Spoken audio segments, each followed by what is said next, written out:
DJ মামলায় কণ্ঠস্বরের নমুনা দেওয়ার নির্দেশকে চ্যালেঞ্জ করতে গিয়ে কলকাতা হাইকোর্টে নজিরবিহীন ও চরম অস্বস্তিকর ভর্ৎসনার মুখে পড়লেন অভিষেক বন্দ্যোপাধ্যায়। শুক্রবার শুনানির শুরুতেই আদালত তাঁকে কড়া ভাষায় ভর্ৎসনা করে স্পষ্ট জানিয়ে দেয়, তদন্তে সহযোগিতা না করলে তাঁকে দেওয়া আইনি রক্ষা কবচ তুলে নেওয়া হবে।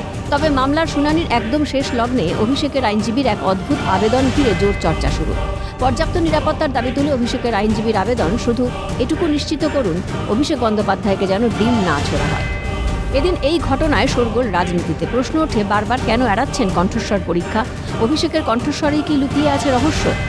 ভাইপো চালাক আছে, নিশ্চয়ই এর মধ্যে চলে যাবে, না গেলে কিছু হবে। তবে এখানে কিছু হয় না, কটাক্ষ কংগ্রেস নেতা অধীর রঞ্জন চৌধুরীর। চলে যাবে, তার মধ্যে আমাদের ভাইপো চালাক নিশ্চয়ই চলে যাবে, না গেলে কিছু হবে। দেখুন না কি হয়, এখানে কিছু হয় না, খালি খবর হয়। যখন ক্ষমতায় ছিল তখন বড় বড় ডায়লগ দিত, এখন তদন্তে অসহযোগিতা করছে। রক্ষা কবচ থাকা সত্ত্বেও ভয় পাচ্ছে। বাংলার মানুষ দেখুক কত বড় বীর পুরুষ। যে অন্যায় করেছেন পার পাবেন না, সহযোগিতা না করলে জেলে যেতে হবে। অভিষেককে নিশানা কৌস্তব বাগচি। মন নিতে পারে ব্যাপার কি আছে, এটাই আসছে যে ব্যাপারে, মানে এত বড় বীর পুরুষ যখন ক্ষমতায় ছিল, এত বড় বড় ডায়লগ দিত, লোকে ভাবছে কত বড় বীর পুরুষ রে বাবা। তখন ওই 1-150 পুলিশ সাথে থাকতো বলে তখন বড় বড় বীরত্বের কথা বেরোতো।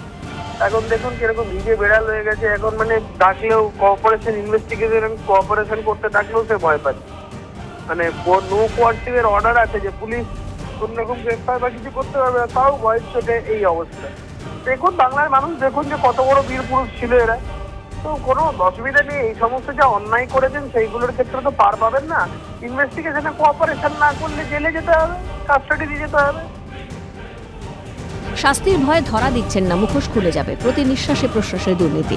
সরকার এবং আইনকে তোয়াক্কা না করার ফন্দি, বললেন প্রাক্তন পুলিশ কর্তা অরিন্দম আচার্য। ভয়েস কলটা হচ্ছে গিয়ে যদি এটা প্রমাণিত হয়, আদালতের পারমিশনে যদি মেইনটেনিং অল ফর্মালিটিস যদি করা হয় অফিসিয়াল থেকে, তাহলে এটা হচ্ছে কি করোবোরেটিভ এভিডেন্স। ও যে ডিজে বাজানোর থেকে বিভিন্ন কথাগুলো বলেছে, এটা যদি প্রমাণিত হয় তাহলে ওর অসুবিধা হতে পারে। এবং এটাও এমনও হতে পারে প্রিভিয়াসলি যে কাকুর হিটস অ্যান্ড বাউন্সের যে ভয়েস কল নিয়ে সমস্যা হয়েছিল, যেগুলো আমরা আলোচনা করেছিলাম, সেগুলো লিঙ্ক করে কিন্তু একের পর এক যে ভয়েস কল করে ও যে বিভিন্ন জায়গায় বিভিন্ন কথা বলেছে, ওইটাও কিন্তু সেই বা সব মামলা অটোমেটিক আসতে পারে। কিন্তু এখন প্রস্তুত দিচ্ছে না কেন? দিচ্ছে না একটাই কারণে, যে আমি ধরা পড়ে যাব, আমার পানিশমেন্ট হয়ে যাবে, আমার মুখোশ খুলে যাবে। এখন হচ্ছে কি স্টেপ তো কোথাও থামতে পারে, কিন্তু প্রতি নিঃশ্বাসে প্রশ্বাসের দুর্নীতি এবং সরকার এবং আইনকে তোয়াক্কা না করার জন্য একটা ফন্দি। সম্মানীয় কোর্টের নির্দেশও যখন অমান্য করছে, তখন বোঝাই যাচ্ছে ভয় কাদের হয়। সৎ মানুষ আইনকে ভয় পায় না, অভিষেককে বিঁধলেন ক্রীড়ামন্ত্রী। দেখুন, যার ভয় মানুষের কাছ থেকে মানুষ জবাব চাইলে তার উত্তর দেয় না।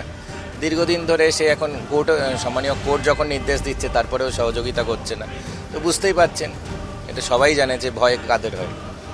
যারা চোর তাদের ভয় হয়, যারা ডাকাত তাদের ভয় হয়, যারা সৎ মানুষ তারা কখনো আইনকে ভয় পায় না। আইনের রক্ষক, আইনের যারা আইন শৃঙ্খলা দেখেন, পুলিশ প্রশাসন, সিআইডি, তাদের থেকে, পুলিশের থেকে কখনো সাধারণ মানুষ ভয় পায় না। সাধারণ মানুষ আশাবাদী হয় যে পুলিশ আছে, পুলিশ প্রশাসন সাধারণ মানুষের জন্য।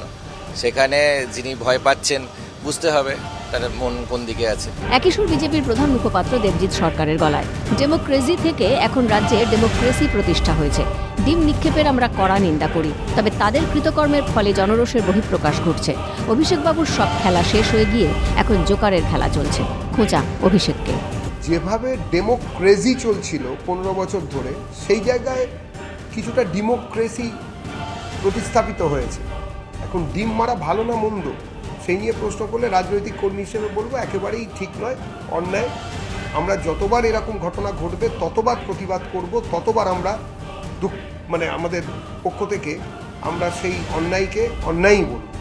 কিন্তু তার পাশাপাশি এ কথাও ঠিক যে অভিষেক বন্দ্যোপাধ্যায়, তার সাঙ্গপাঙ্গ, তার ঊর্ধ্বতন নেতৃত্ব সবাই মিলে গত 15 বছর ধরে মানুষকে যেভাবে অত্যাচার করেছে, ক্ষোভের বহিঃপ্রকাশ থেকে যাচ্ছে। কিন্তু তারপরেও বলবো ডিম ছোড়া ঠিক নয়। রাজ্যে আইন আছে, আইনের শাসন প্রতিষ্ঠিত হয়েছে।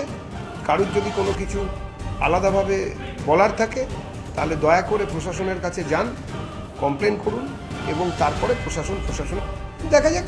আদালত গলা দিতে বলে কি ডিম দিতে বলে সে তো জানি না, কিন্তু কার ডিম, কিসের ডিম কোথায় ছুটছে, এই নিয়ে এই আলোচনার মধ্যে আমাদের পার্টি আর ঢুকতে চায় না।